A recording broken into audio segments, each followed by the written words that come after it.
தொலைக்காட்சி நேயர்களுக்கு வணக்கம். தினம் ஒரு தகவல் தொடரில் இன்று ஔவையார்.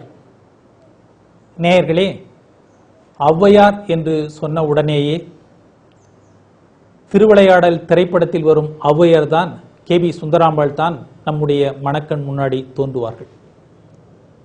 அதே போல ஔவை என்கிற ஒரு பெயரை எப்போது நாம் பயன்படுத்துகிறோம் என்று கேட்டால், அந்த 1ஆம் வகுப்பு 2ஆம் வகுப்புகளில் தமிழ் உயிரெழுத்து சொல்லும்போது ஆ என்பதற்கு அணில், ஆ என்பதற்கு ஆடு என்றெல்லாம் வரும்பொழுது ஓவெல்லாம் முடித்துவிட்டு ஔ என்று வரும்போது அதற்கு எதை பயன்படுத்துவது என்று வரும்போது ஔவையார், ஔவை என்று ஔவை மூதாட்டியை அதில் படமாக போட்டிருப்பார்கள். இப்படிதான் நமக்கு அந்த ஔவையை தெரியும். ஆக ஆத்திச்சூடி, கொன்றைவேந்தன் போன்ற பழமையான தமிழ் பாடல்களை நீங்கள் படித்திருப்பீர்கள். அந்த பாடல்களை எழுதியவர் யார் என்று கேட்டால் ஔவையார். அந்த பாடல்கள் மட்டும் இல்லாமல் மேலும் பல பாடல்களையும் நூல்களையும் பாடியவர் ஔவையார். ஆக இந்த இடத்தில் என்ன என்றால், ஔவையார் என்பவர் ஒருவர் அல்ல, பல காலங்களில் பல ஔவையார்கள் இருந்திருக்கிறார்கள். தமிழ்நாட்டின் பல பகுதிகளில் சுமார் 8 ஔவையார்கள் வாழ்ந்ததாக, பல நேரங்களில் பல காலங்களில் வாழ்ந்ததாக அறிஞர்கள் சொல்லுகிறார்கள். ஆக இந்த ஔ என்கிற எழுத்தில் தொடங்கி எழுதுவதற்காக தான் இந்த ஔவையார் என்று எழுதப்படுகிறது என்றும் சொல்லப்படுகிறது. அதை ஔ என்று போடாமல் ஆ என்றே போடுகிறார்கள். இப்போதெல்லாம் ஔவை என்று சொல்லும் போது முதல் எழுத்து, உயிரெழுத்தினுடைய முதல் எழுத்து ஆ என்பதை போட்டு ஔவை என்று எழுதுவதுதான் சரி என்றும் சொல்லப்படுகிறது. எது எப்படி இருந்தாலும் ஔவையார் என்று வரும்பொழுது 4 காலகட்டங்களில் அவர் இருந்ததாக சொல்லப்படுகிறது. முதல் கட்டம் சங்ககால ஔவை, இரண்டாவது அங்கவை சங்கவை, ஒரு திரைப்படத்திலும் கூட அதை சொல்லுவார்கள், அங்கவை சங்கவை காலத்தில் வாழ்ந்த ஔவை. மூன்றாவது சோழ காலத்தில் வாழ்ந்த ஔவையார். நான்காவது பிற்காலத்தில் வாழ்ந்த ஔவையார். ஆக இந்த 4வரில் முதல் சங்ககால ஔவை. ஆக 59 பாடல்களை பாடியிருக்கிறார். அந்த முதல் ஔவை, சங்ககால ஔவையினுடைய காலம் கிபி அல்ல, கிறிஸ்து பிறப்பதற்கு முன்பு 300 ஆண்டு முதல் கிபி 250 ஆண்டு வரை உள்ளது. சேரன் மாரி வெண்கோ, பாண்டியன் உக்கிர பெருவழுதி, சோழன் பெருநற்கிள்ளி ஆகிய மூவேந்தர்கள் பற்றியும், அதியமான், எழினி, தொண்டைமான், பாரி ஆகிய குறுநில மன்னர்கள் பற்றியும் இவர் பாடலில் குறிப்புகள் உள்ளன. உங்களுக்கெல்லாம் நன்றாக தெரிந்த ஒன்று, அதியமானிடம் நெல்லிக்கனியை பெற்று உண்டவர் இந்த ஔவையார் தான், சங்ககால ஔவையார். சரி, இரண்டாவது அங்கவை சங்கவை கால ஔவை. அதாவது பாரி வள்ளல் கேள்விப்பட்டிருப்பீர்கள். வள்ளல் பாரி என்ற குறுநில மன்னன் போரில் இறந்த பிறகு அவனுடைய பாரி வள்ளலுடைய 2 மகள்கள் அங்கவை சங்கவை ஆகிய இருவருக்கும் இந்த ஔவை பாதுகாப்பு அளித்திருக்கிறார். அந்த 2 பெண்களுமே தன் தந்தையினுடைய நாட்டை பற்றி அந்த பாடல் வரி உங்களுக்கு நினைவிருக்கும், அற்றை திங்கள் அவ்வெண்ணிலவில் என்று பாடியிருக்கிறார்.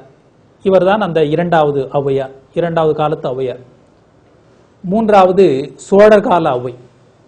இவருடைய காலம் 12ஆம் நூற்றாண்டு என்று சொல்லப்படுகிறது. கொன்றைவேந்தன், ஆத்திச்சூடி, மூதுரை, நல்வழி போன்ற நீதி நூல்களை எழுதியவர் இவர்தான்.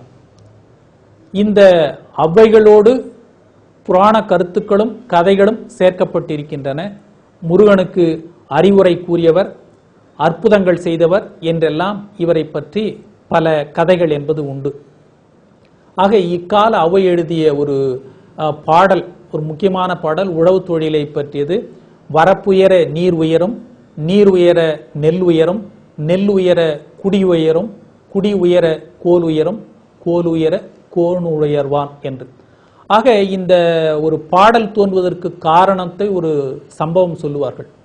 சோழ நாட்டு மன்னரிடம் அரச சபையில் புலவர்கள் எல்லோரும் சோழ மன்னரை புகழ்ந்து கொண்டிருந்தார்கள். ஔவையாருடைய முறை வந்தபோது அவர் எதுவும் கூறாமல் வரப்புயர என்று மட்டும் கூறிவிட்டு அமர்ந்தார். யாருக்கும் ஒன்றும் புரியவில்லை. அதே நேரம் தங்களது அறியாமையை மற்றவரிடம் காட்டிக்கொள்ளவும் தயக்கம். ஆகவே எல்லோரும் அமைதியாக சிந்தித்துக் கொண்டிருந்தார்கள். மன்னன் கேட்டான், அவையே, அனைவரும் என்னை புகழ்ந்து பாடினார்கள், தாங்கள் மட்டும் வரப்புயர என்று சம்பந்தம் இல்லாமல் வாழ்த்தினீர்கள், இதன் அர்த்தம் என்ன என்று கேட்டார். அதற்கு அவ்வை முன்னாடி சொன்ன அந்த செய்யுளை பாடியிருக்கிறார். வரப்பு எவ்வளவு உயரமாக கட்டுகிறார்களோ அவ்வளவு உயரத்திற்கேற்ப நெற்கதிர்கள் உயர்ந்து வளரும். நெற்கதிர்கள் நன்று வளர்ந்தால் விவசாயிகளுடைய குடும்பம் வாழ்க்கை தரத்தில் உயரும். மக்கள் மகிழ்ச்சியாக வாழும் நாட்டை தான் செங்கோல் ஆட்சி நடக்கும் என்று அந்த மன்னனுடைய புகழை இப்படி சொல்கிறார்கள். நான்காவது பிற்கால அவ்வை. ஆக பல தனிப்பாடல்களை பாடிய ஔவையார் இவர். இவரோடும் புராண கதைகள் என்பது பிணைக்கப்பட்டிருக்கின்றன. இந்து கடவுளான சிவன், முருகன் போன்றவருடைய அருள் பெற்றவர், அவரோடு வாழ்ந்தவர் எனவும் கதைகள் என்பது உண்டு. ஆக சங்ககால ஔவையார் அரசர்களோடு பழகி வந்தவர், இரண்டாம் ஔவையார் பக்தர்களோடு வாழ்ந்தவர், மூன்றாம் ஔவையார் குழந்தைகளோடு வாழ்ந்தவர், குழந்தைகளுக்காக நீதி நூல்களை எழுதியவர், சிறுவயதில் மனப்பாடம் செய்து கொண்டு வயதான பின்பு பொருளை தெளிவாக உணரும் நிலையில் அமைந்தவை இவருடைய பாடல்கள். ஆக இப்படி நான்காவது ஔவையார் தான் தனிப்பாடல்கள் மிகுதியாக பாடியவர். முருகன் குழந்தை நிலையில் சுட்ட பழம் வேண்டுமா சுடாத பழம் வேண்டுமா என்று அவை பாட்டியிடம் கேட்க, முருகப்பெருமான் மரத்தை உலுக்க, பழங்கள் மண்ணில் விழ, பழத்தில் உள்ள மண்ணை நீக்க ஔவை ஊத, பழம் சுடுகிறதா பாட்டி என்ற கதையுடன் தொடர்புடைய ஔவையார் இவர்தான். ஆக எது எப்படி இருந்தாலும் ஔவையாருடைய நூல்கள், குறிப்பாக ஆத்திச்சூடி, கொன்றைவேந்தன், நல்வழி, மூதுரை, ஞானக்குரல் இவையெல்லாம் இன்றைக்கும் மக்களை நெறிப்படுத்துகின்றன, நல்வாழ்வுக்கு வழிகாட்டுகின்றன. மீண்டும் நாளை சந்திப்போம்.